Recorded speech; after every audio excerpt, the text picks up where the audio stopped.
Power breakfast में शुरुआत में आपसे कहा था ना कि ट्रंप आज जो इन्होंने बोला है उसका असर दिख सकता है, लेकिन वो ज़्यादा नहीं है। एक बार पहले S6 निफ्टी को देखिए, और वैसे एक फैसला भी और ड्यू है जो कि फेड की तरफ से आना है।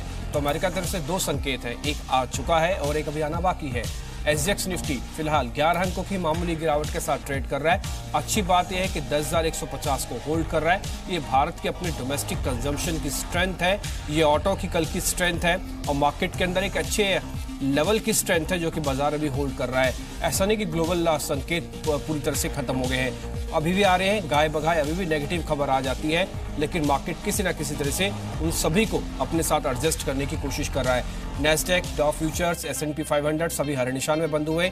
आज जो एशियन मार्केट में कामकाज चल रहा है वो फ्लैट टू थोड़ा सा नेगेटिव है, उस वजह से SGX निफ्टी के अंदर सिर्फ 11 अंकों का नुकसान है। अदरवाइज ज्यादा प्रेशर किसी भी बड़े बाजार के अंदर हमको नहीं देखने को मिल रहा। संदीप मेरे साथ जुड़े हैं। आज अंतर्राष्ट्रीय संकेत बहुत अहम है, एक बयान आ चुका है, एक जो आना बाकी है, उन दोनों पर चर्चा के लिए। संदीप, ये फेड का फैसला जो है ये भारतीय बाजारों के लिए कितनी अहमियत रखता है और ये फैसला क्या हो सकता है? देखिए, काफी अहम है इंडियन मार्केट्स के लिए ये। इसका जो इम्पैक्ट है आप देखिए एफआईएस के फ्लोज में पहले से ही भारतीय बाजारों में देखने को मिल रहा है। देखिए, ब्याज दरों में कोई छेड़छाड़ होगी ऐसा तो कोई एक्सपेक्टेशन नहीं है, लेकिन जो इनकी बैलेंस शीट है, जो बॉन्ड्स है इनके पास 4.5 लाख करोड़ के, उनकी अनवाइंडिंग, उनकी जो बिकवाली है वो शुरू होगी। और इसकी जो घोषणा है बाजार मान के चल रहा है कि इस बैठक में हो सकती है। कब होगी, कितनी होगी, क्या टाइमलाइन होगी, कितनी क्वांटम में बिकवाली होगी, इसको लेके बाजार जो सफाई है वो चाहता है। लेकिन हाँ, कोई ब्याज दरों में छेड़छाड़ होगी ऐसा मार्केट एक्सपेक्ट नहीं कर रहा है। लेकिन जो इंडियन मार्केट्स पे जो इम्पैक्ट की बात आप कर रहे हैं, देखिए अगर यूएस में बॉन्ड्स की बिकवाली शुरू होती है तो बॉन्ड की जो कीमतें हैं वो गिरेंगी, जो यील्ड्स है यानी कि जो ब्याज दरें हैं वो बढ़ती हुई दिखेंगी, डॉलर में मजबूती आएगी। तो जो एफआईएस का पैसा है वो एक तो यूएस के मार्केट्स में और उसके साथ साथ डॉलर इंडेक्स में शिफ्ट होता हुआ दिखेगा। तो उसका जो इम्पैक्ट है वो वर्ल्ड ओवर जो मार्केट्स और खासतौर पे इमर्जिंग मार्केट्स इंडिया जैसे उनमें देखने को मिलेगा। और यही कारण है कि हम देख रहे हैं कि बीते 1-2 महीने से एफआईएस की ओर से जो बिकवाली है वो इंडियन मार्केट्स में देखने को मिल भी रही है। अगर ये फैसला आता है, अनवाइंडिंग शुरू होती है फेड की ओर से, तो हो सकता है कि एफआईएस की जो बिकवाली है वो और भी ज्यादा बढ़ती हुई दिखे इंडियन मार्केट्स में। ठीक है, ये फेड के तो आप बयान बता रहे हैं, लेकिन ट्रंप ने भी कुछ बोला है। उन्होंने कहा है कि हम तबाह कर देंगे नॉर्थ कोरिया को अगर वो इसी तरह से मिसाइल टेस्ट करता रहा तो। बिल्कुल, उनका ये कहना है कि अगर नॉर्थ कोरिया इसी रास्ते पर रहा तो मजबूरी में ही सही, लेकिन अमेरिका के पास इतनी क्षमता है कि वो नॉर्थ कोरिया को पूरी तरह से तबाह कर दे। इनफैक्ट आपको बताएं, काफ़ी हिलेरियस बयान उनकी ओर से निकल के सामने, जिसमें उन्होंने किम जोंग उनको अब रॉकेट मैन की जो परिभाषा से अब डिफाइन किया, और उनका कहना है कि वो सुसाइड मिशन पे हैं। लेकिन उनका ये भी कहना था कड़े शब्दों में कि अगर इसी रास्ते पर नॉर्थ कोरिया चलता रहा तो वो उनको तबाह करने के लिए पूरी तरह से सक्षम है। और यही कारण है कि आप देखिए डिम्पी, उसका जो इम्पैक्ट है आज एशियन मार्केट्स में जरूर देखने को मिला। थोड़े से आपको सहमे नजर आएंगे एशियन मार्केट, कोई बहुत बड़ी गिरावट नहीं है, लेकिन हाँ इसका जो इम्पैक्ट है वो जरूर देखने को मिल रहा है एशियन मार्केट्स में। इनफैक्ट फेड का फैसला भी है, तो 2 बड़े इवेंट्स है जिसका इम्पैक्ट आप देखिए एशियन मार्केट्स में देखने को मिल रहा है, जिस वजह से कॉशियस कारोबार एशियन मार्केट्स में देखने को मिला। हालांकि यूएस में अच्छी क्लोजिंग थी, यूरोपियन मार्केट्स भी गेंस लेके बंद हुए, लेकिन जो ट्रंप की ये जो कल यूएन में जो भाषण था वो, और उसके साथ साथ फेड का जो आज फैसला आने वाला है, उससे पहले थोड़ा सा कॉशियसनेस एशियन मार्केट्स में देखने को मिल रहा है। ठीक है, ट्रंप क्या बोल रहे हैं एक बार वो भी सुनिए आप। The United States has great strength and patience, but if it is forced to defend itself or its allies, we will have no choice but to totally destroy North Korea. Rocket Man is on a suicide mission for himself and for his regime. The United States is ready, willing and able, but hopefully this will not be necessary. तो ठीक है, ये बयान हमको आगे भी हो सकता है आने वाले दिनों में मिले। अभी तो सिर्फ अमेरिका ने बोला, हो सकता है नॉर्थ कोरिया भी इसका कोई जवाबी बयान दे, तो बाजार इसके लिए जरूर वेट करेगा। इसलिए आज थोड़े एशियन मार्केट सहमे हुए हैं। ठीक है, ज्यादा डरिएगा नहीं आप भी, आप अपने मार्केट्स में अपने लेवल्स को ध्यान में रखते हुए ट्रेड कीजिए। एक बार एफआईएस का कामकाज भी देख लीजिए, उन्होंने कैसे ट्रेड किया। आज शाम को फेड डिसाइड करेगा कि हम कल की ओपनिंग कैसे करेंगे, लेकिन आज की ओपनिंग एफआईएस की तरफ से दिखेगी। एफआईएस की तरफ से कल 1719 करोड़ की फिर से बिकवाली हुई है, और आप देखिए कल की क्लोजिंग और 1700 करोड़ की बिकवाली, ऐसा लगता नहीं कि कहीं एडजस्टमेंट होती हुई दिख रही है, लेकिन हो सकता है आज के दिन कुछ दबाव आ जाए मार्केट पे। इसलिए रेंज के साथ आप आज ट्रेड करेंगे तो ज्यादा बेहतर होगा, बजाय एक लेवल के साथ टिक जाएं या फिर बाजार के साथ कुश्ती नहीं करें आज। एशिया बाजारों की जो हल्की कमजोरी है ये ओपनिंग में हो सकता है कमजोर आपको करवा के दे, लेकिन निफ्टी का जो बेस है वो 10,080 से लेकर 10,100 तक का है। ये अहम सपोर्ट रेंज है, तोड़ेगा नहीं, ऐसा लगता है, ऐसा मार्केट्स के एनालिस्ट का व्यू है। दूसरा, बैंक निफ्टी अगर आप देखिए 24,000 750 800 वाली रेंज जो है वो बहुत अहम सपोर्ट की तरह कामकाज करेगी। आज एसबीआई लाइफ का आईपीओ है, अगर एसबीआई और इक्का दुक्का और फाइनेंस के बड़े शेयर टिके रहे तो बाजार का एक सेगमेंट काफी हद तक पुख्ता हो जाएगा, क्योंकि आईसीआईसीआई लोम्बार्ड भी 3 गुना सब्सक्रिप्शन लेके गया है, तो ये अच्छी चीज है। तीसरी इंपॉर्टेंट चीज, मार्केट के अंदर अगर सेक्टर आप ढूंढ रहे हैं तो त्योहारों वाले शेयर्स में आप ज्यादा ध्यान रखें। आपको पता ही, हमने हेडलाइंस में बताया कि कई ऑनलाइन कंपनीज तो तैयार हो गई है फेस्टिवल सीजन के साथ। तेल, गैस और टायर सेगमेंट 2 ऐसे और होंगे जिस पे आज आपको ज्यादा फोकस रखना है। ये जो इंटरकनेक्ट यूसेज चार्जेस खत्म हुए हैं या कम हो रहे हैं, उसकी वजह से टेलीकॉम शेयर्स में थोड़ी बिकवाली आ सकती है, थोड़ा सा ध्यान रखें। यहाँ पे रिलायंस एक तरफ है लेकिन दूसरी टेलीकॉम कंपनीज एक तरफ है जिनका बयान बिल्कुल अलग अलग था इस यूसेज चार्जेस को लेकर। तो इन सभी चीजों पर आपको फोकस रखते हुए आज का ट्रेड करना है। जगदीश ठक्कर इस बीच मेरे साथ जुड़ चुके हैं, उनसे पहले समझ लेते हैं वो बाजार को कैसे देखते हैं। Jagdish ji, good morning. Overall market आज कई सारे ट्रिगर के साथ चल रहा है। ट्रंप का बयान, फेड की बैठक का आउटकम आना बाकी है, हमारे पास अच्छा बेस है, आज कैसे ट्रेड करना है सर? जैसे अभी उसने जिक्र किया ट्रंप के बयान का और फेडरल रिजर्व बैंक की जो बैठक है उसके शायद आज शाम तक 12 बजे तक हमें पता चलेगा कि रेट ऑफ इंटरेस्ट बढ़ाए है कि नहीं बढ़ाए। लेकिन जब ये ऐसे बयान आए हैं नॉर्थ कोरिया के बारे में, आज नॉर्थ कोरिया से या फिर अमेरिका से, मार्केट का सेंटिमेंट्स डेफिनेटली एक थोड़ा सा नर्वस जरूर हो जाता है। अंतर्राष्ट्रीय स्तर पे भी हमने काफी गिरावट इस स्टेटमेंट से देखी है। कल जिस तरह से बाजार का माहौल था, जिस तरह से बाजार की कुछ थोड़ी सी नाजुक सी हालत थी, मैं समझता हूँ कि आज भी शायद वो कंडीशन शायद चालू ही रहेगी। तो निफ्टी में तो मेरा सेल कॉल है with a target of 10,100 in stop loss of 10,180। ये कैश लेवल के जो आंकड़े हैं, तो मैं समझता हूँ कि थोड़ा सा कॉशियस रहना बहुत जरूरी है, क्योंकि बाजार ऐसे भी 25-26 जो पी है सेंसेक्स या नीचे से ट्रेड कर रहा है, तो बाजार ओवरबॉट कंडीशन में है। थोड़ा ओवरबॉट लग रहा है, यहाँ पे रुक जाएं, थोड़ा बहुत सेलिंग का फायदा उठा लें, ये सब हो सकता है। लेकिन एक चीज आप ध्यान रखिए, जो हमने आपके सामने भी बेस रखा था ना निफ्टी का, वही ऑलमोस्ट टारगेट भी है निफ्टी का, बेचने के बावजूद भी वह 10,100 का। इसलिए थोड़ा ध्यान रखें, मार्केट के अंदर कुछ ज्यादा बड़ा गेन तो नहीं आएगा बेचने पर भी, लेकिन जो गेन आएगा आप उसको लेना चाहे ले सकते हैं, दूर रहना चाहे रह सकते हैं। जगदीश जी, आज के ट्रेड कौन से है? 2 है। एक तो है बाय का कॉल है गेल का। मैं समझता हूँ कि लॉन्ग टर्म के लिए और पोजिशनल कॉल के लिए भी काफी अच्छा है। आज के लिए इंटरडे के लिए अगर आप करना चाहे तो टारगेट इज 428 और स्टॉप लॉस ऑफ 415। और दूसरा मेरा सेल कॉल है टाटा मोटर्स पे। कल जिस तरह से उसमें बढ़ोतरी देखी वो सिर्फ रिवर्स बुक बिल्डिंग था टाटा सन्स का, जो 2,000 करोड़ की खरीदारी फंडामेंटल अभी भी कोई जस्टिफाई नहीं करते। तो मैं उसमें मेरा सेल कॉल है विद टारगेट ऑफ 415 और स्टॉप लॉस ऑफ 430।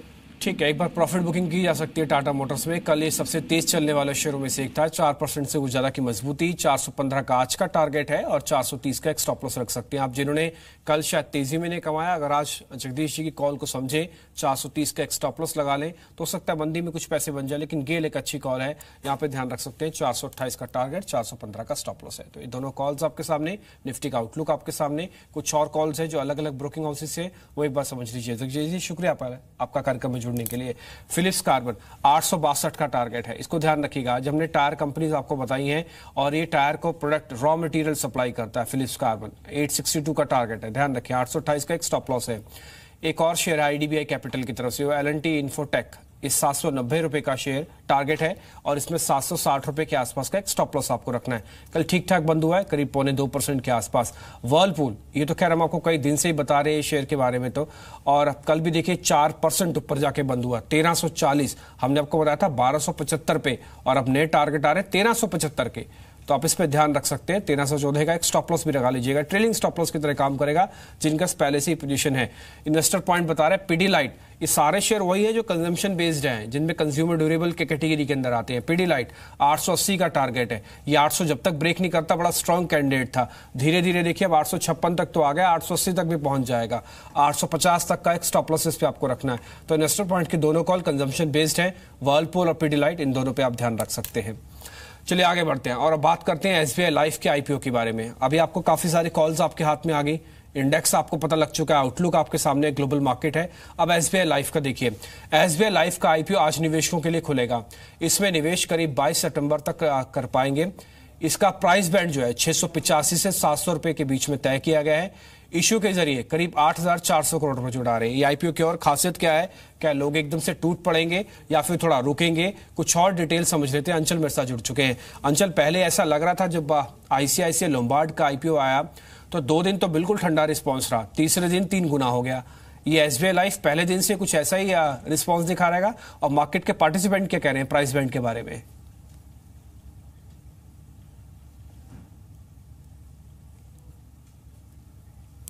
ठीक है, शायद आपकी आवाज मेरे तक अभी नहीं आ रही है। मैं एक बार वापस आपके पास लौटता हूं, लेकिन कुछ और डिटेल जो मेरे पास है मैं वो आपको बता देता हूं।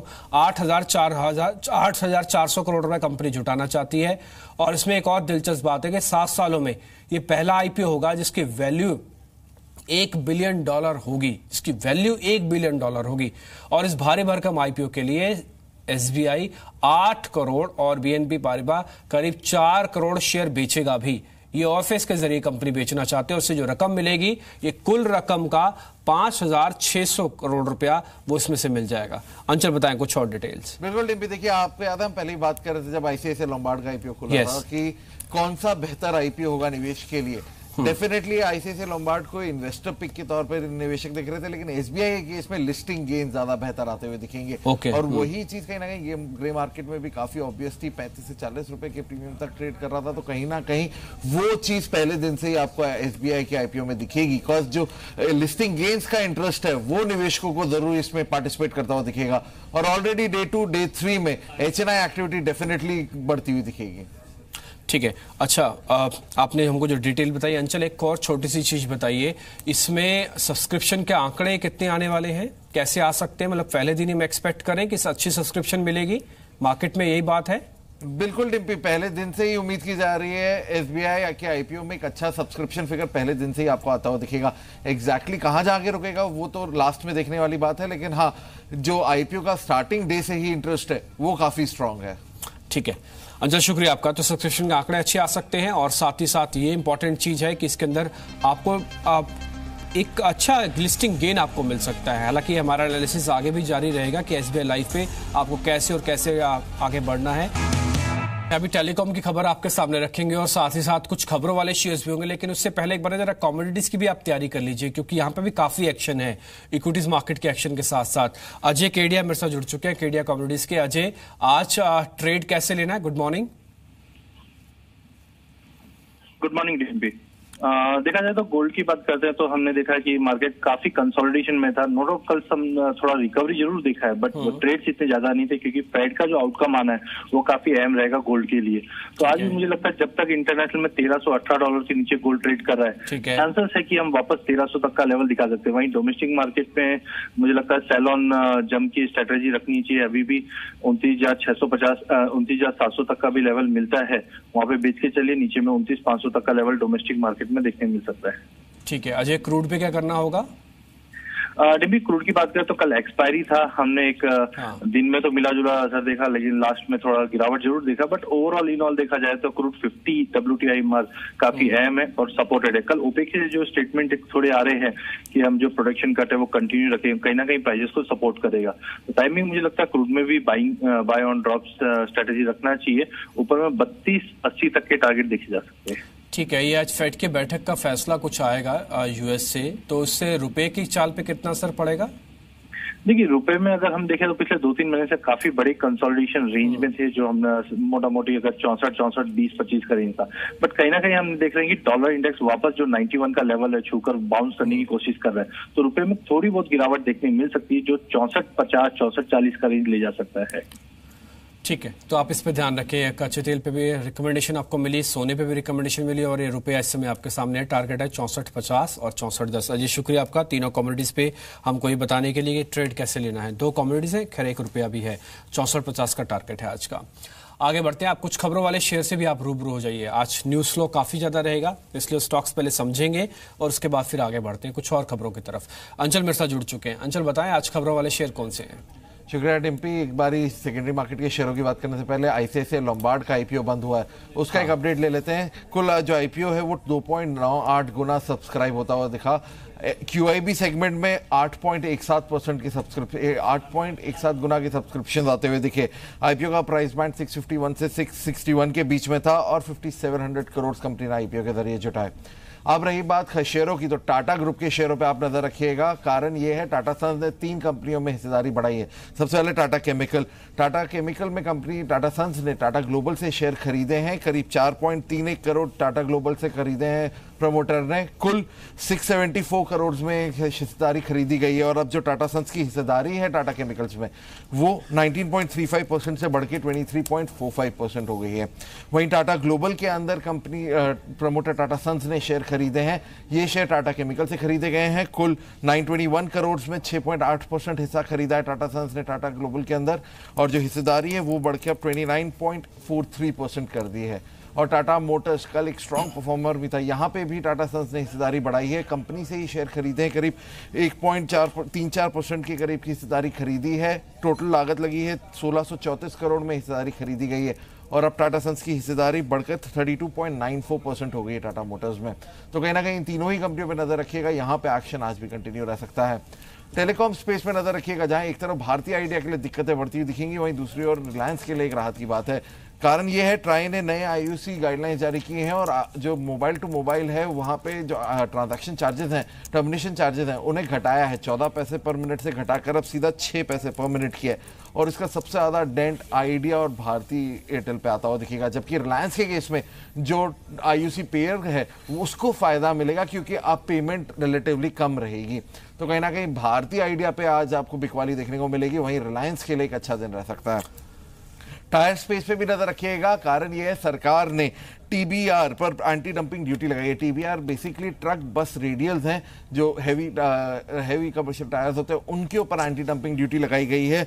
$245.4 से $452.3 पर टन के हिसाब से एंटी डंपिंग ड्यूटी लगाई है।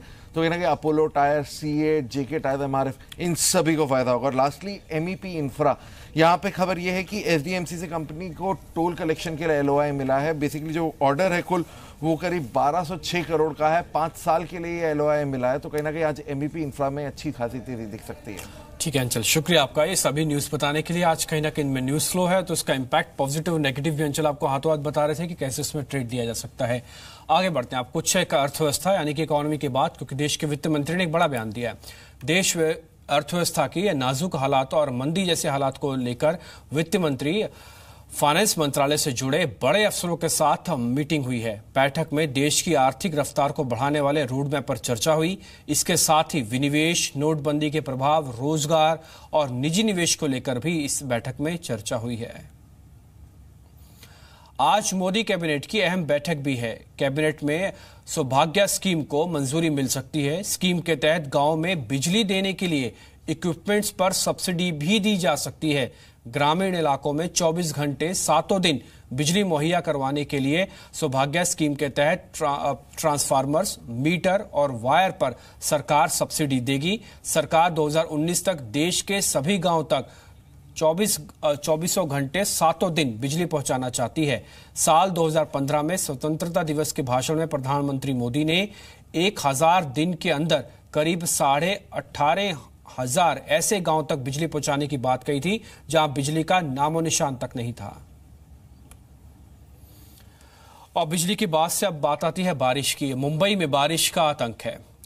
काफी दिनों के बाद, राहत के बाद अब फिर से मुंबई में बारिश हो सकती है। मौसम विभाग ने मुंबई और आसपास के इलाकों में अगले 24 घंटे में भारी से भारी बारिश की आशंका जताई है। दोपहर 12:03 पर हाई टाइड की चेतावनी भी जारी की गई है।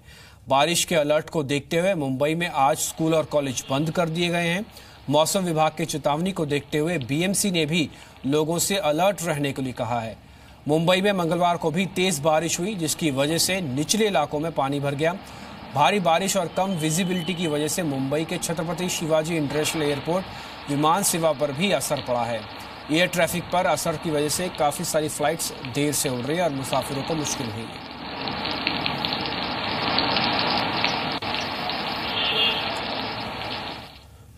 प्रधानमंत्री की बात आपने सुनी, उनके क्या योजना है, वित्त मंत्री को सुन लिया, मुंबई होके आ गए।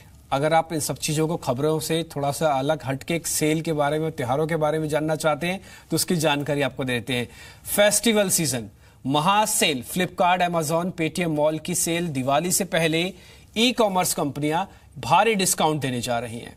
मोबाइल, हैंडसेट, कपड़े, जूतों पर यह डिस्काउंट मिलेगा। फ्लिपकार्ट की सीजन महासेल और बिग बिलियन डे सेल कल से 4 दिन के लिए चलेगी। सस्ते स्मार्टफोन पर शानदार डील का वादा, साथ ही टेलीविजन, फ्रिज, एसी पर 70% तक की छूट भी मिलेगी। फैशन, लाइफस्टाइल के लिए 500 से अधिक ब्रांड्स पर छूट होगी। डेबिट कार्ड पर पहली बार ईएमआई का ऑप्शन भी इसी फेस्टिवल सीजन में अमेजॉन ने शुरू किया है। 4 दिन की सेल 21 सितंबर से शुरू होने वाली है, अमेजॉन पर है और इसमें होम किचन सेक्शन पर करीब 70% तक की डिस्काउंट देने का वादा किया गया है। फेस्टिवल सीजन महासेल पेटीएम मॉल भी लेकर आ रहा है। पहली बार सेल 20 से 23 सितंबर के बीच में चलेगी। ये 15 से 100% तक के कैशबैक ग्राहकों को देगा, जो कि अलग अलग प्रोडक्ट पे किसी पे 15 है तो किसी तक तो 100 भी चला जाता है।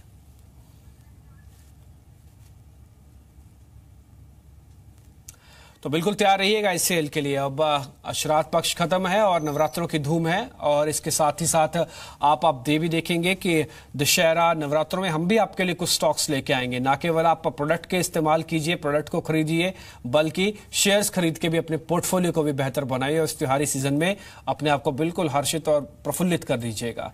अब आगे बढ़ते हैं, रजत के पास चलते हैं। उनके पास कुछ ब्रोकिंग हाउसेस की रिपोर्ट्स है, वो समझ लेते हैं। रजत बताएं, ब्रोकरेज हाउसेस की रिपोर्ट्स क्या कह रही हैं आज? जी बिल्कुल, पहले तो डॉइश बैंक की रिपोर्ट है। वर्लपूल पे देखिए, कंज्यूमर ड्यूरेबल्स, इनमें काफी स्ट्रांगली खरीदारी हो सकती है त्योहारी सीजन के चलते।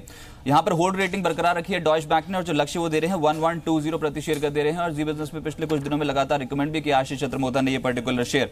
सिटी ने हेवल्स पे यहाँ पर न्यूट्रल रेटिंग दी है, लेकिन लक्ष्य को बढ़ा दिया है, 500 से बढ़ाकर 525 रुपए प्रति शेयर दिया गया, तो हेवल्स पे नजर रखी जा सकती है। अदानी पोर्ट्स, ये है क्रेडिट सूज के रडार पर, आउट परफॉर्म रेटिंग दे रहे हैं ये, और जो टारगेट रिवाइज किया गया वो काफी स्ट्रांग है। 360 से बढ़ाकर सीधा 460 का टारगेट, जो मौजूदा भाव से भी काफी स्ट्रांगली पोटेंशियल रखता है स्टॉक में रिटर्न्स देने का। इसके अलावा क्रेडिट सूज एलएनटी पे भी आउट परफॉर्म की रेटिंग लेकर चल रहे हैं और जो टारगेट है उसको बढ़ाकर 1425 कर दिया। तो 2 स्टॉक्स हैं जो क्रेडिट सूज के रडार पर हैं। एक्सिस कैपिटल बुलिश है एबीबी पे, यहां पर वो जो टारगेट दे रहे हैं वो 1750 है और प्रीवियस जो टारगेट था उसमें 1400 का दिया गया था, तो हो सकता है यहां पर एक अपसाइड पोटेंशियल देखने को मिले। एक और स्टॉक है एलआईसी हाउसिंग, जिसमें 790 का वो टारगेट लेकर चल रहे हैं और निवेश की सलाह बरकरार रखी गई है। लेकिन इंपॉर्टेंट है टेलीकॉम सेक्टर कैसे रिएक्ट करेगा, क्योंकि bank of America Merrill lynch की जो रिपोर्ट आई है वो अच्छी नहीं है इन सभी स्टॉक्स के लिए। आईयूसी जो घटाए गए हैं उससे भारती और आइडिया के एबिटा पे 10 से 15% का असर पड़ सकता, यहां पर हिस्सा जो कंट्रीब्यूट करते हैं उसमें एबिटा पे असर पड़ सकता है। ये काफी एक नेगेटिव रिपोर्ट है। और ये भी बता दूं कि FY20 तक शून्य होगा ये आईयूसी, और आईयूसी का घटना भारती एयरटेल और आइडिया सेलुलर दोनों के लिए ही एक नेगेटिव खबर है। ठीक है रजत, शुक्रिया आपका कार्यक्रम में जुड़ने के लिए।